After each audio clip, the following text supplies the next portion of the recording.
muri uyu mwaka ariko ejo bundi ntabwo bakuzi ugiye kubatungura rero. Bibiliya yatubwiye ngo igihe gisohoye, igihe gisohoye, igihe cy'Imana iyo gisohoye, igihe cy'abantu kirarangira, igihe cy'Imana iyo gisohoye, igihe cy'amagambo kirarangira, igihe cy'Imana iyo gisohoye. Haleluya, haleluya. Marayika yabwiye Mariya aramubwira ngo hari igitangaza kigiye kugukorekaho.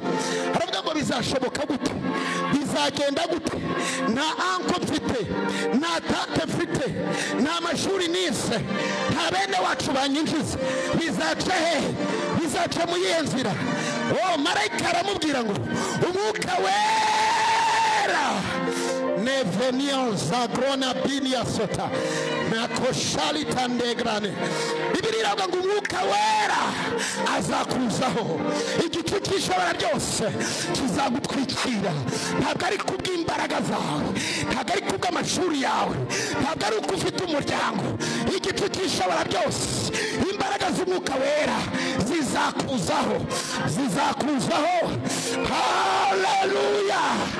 Imbaraga z'Imana nizo zizabikora, imbaraga z'Imana nizo zizabikora. Imana ibaha umugisha.